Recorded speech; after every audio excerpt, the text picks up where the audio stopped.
sessão ordinária desta quinta-feira, os parlamentares analisaram o projeto do deputado Marcos Miller, que autoriza o governo a criar a carteira eletrônica de vacinação. A ideia é que as informações da vacinação e os procedimentos adotados sejam salvos em um banco de dados que possa ser acessado de todos os postos de saúde do estado. A matéria aprovada segue para análise do governador. As pessoas com deficiência visual podem passar a ter direito de receber o registro civil em braille. Os cartórios não poderão cobrar a mais pela emissão das certidões de nascimento, casamento ou óbito para essas pessoas. A proposta da deputada Marta Rocha prevê o prazo de 60 dias para adaptação dos cartórios à nova regra. A proposta aprovada segue para a sanção ou veto do governador.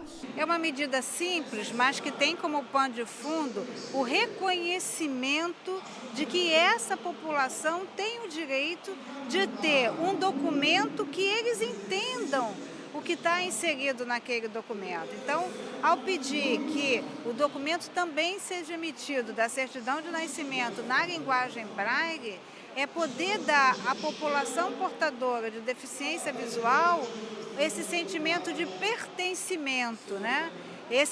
Acho que aí a gente consolida os princípios da cidadania e da democracia. A lei que determina a implantação do ensino integral na rede pública de forma gradual pode ser alterada. Os deputados Carlos Caiado, Jorge Felipe Neto e Valdec Carneiro querem que qualquer possibilidade de alteração no cronograma para alcançar a meta seja discutida com a Assembleia Legislativa.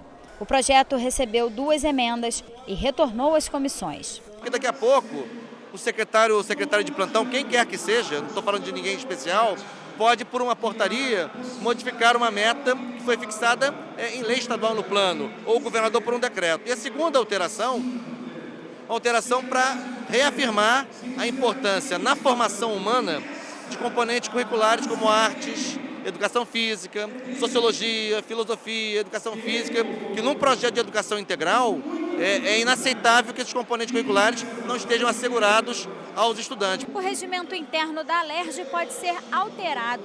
O deputado Renato Cozzolino quer que no parágrafo que proíbe líderes e vice-líderes de partidos de fazerem parte da mesa diretora conste a seguinte ressalva: à exceção das bancadas com até 2 parlamentares. O projeto passou pelo primeiro dia da segunda discussão. Os parlamentares também aprovaram a prorrogação do prazo de funcionamento da Comissão Parlamentar de Inquérito para investigar a tentativa de reforma da Previdência dos Servidores Públicos Estaduais, a CPI do Rio Previdência, por mais 60 dias.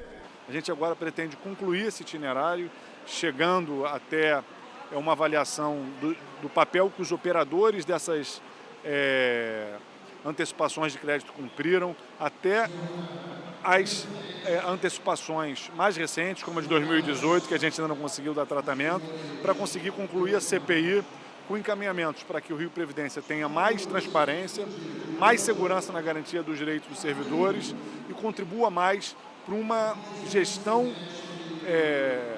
orçamentária e fiscal do Estado equilibrada, garantindo o direito dos servidores públicos. E o deputado André Siciliano pretende alterar a lei que instituiu o Programa Estadual de Fomento e Incentivo à Cultura no Estado. O parlamentar quer mudar o artigo que prevê a possibilidade de doação de empresas ao Fundo Estadual de Cultura.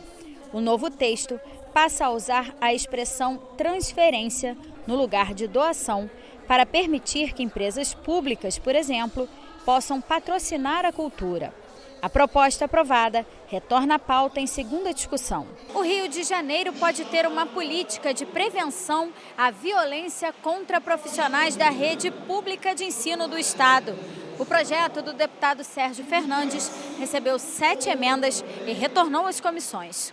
No expediente final, o deputado Luiz Paulo criticou as declarações recentes do presidente Bolsonaro sobre a morte do pai do presidente da OAB, Felipe Santa Cruz, durante a ditadura militar. Eu acho um depoimento totalmente infeliz de quem não conhece, né, a liturgia do cargo de presidente da República, e quem é presidente da República Federativa do Brasil e que vive num Estado democrático de direito.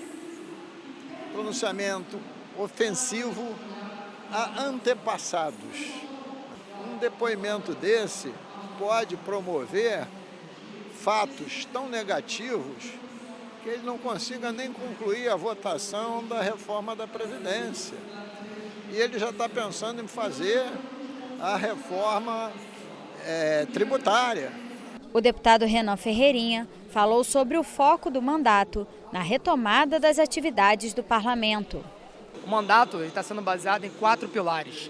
O pilar é o da educação, que inclui a expansão do ensino técnico profissionalizante, por exemplo, mas também ensino integral, formação de professores e outras questões. O segundo é de desenvolvimento econômico, que aqui entra 2 grandes frentes.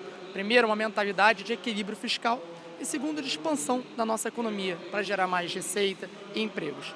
Terceiro, é o que a gente chama de renovação política, que isso passa por repensar o nosso legislativo, tornando mais participativo, transparente, eficiente, ético e eficaz. E, por fim, a transparência no poder público como um todo. A deputada Tia Ju reafirmou o compromisso com a pasta dos direitos da infância. Eu pretendo, com um diálogo aberto com a sociedade civil, que a gente sempre faz e muito, e abrindo nossos gabinetes e a frente parlamentar para a infância e adolescência, para que as discussões sejam trazidas, as demandas, e sempre são trazidas, né? Nós possamos conduzir, levar até as pastas onde elas tenham dificuldades, né, de tramitar, onde houver dificuldades das instituições ou da própria sociedade civil, nós colocarmos o nosso mandato e me colocar também. Eu sempre costumo ir junto, acompanhar, sem falar da questão dos projetos de leis,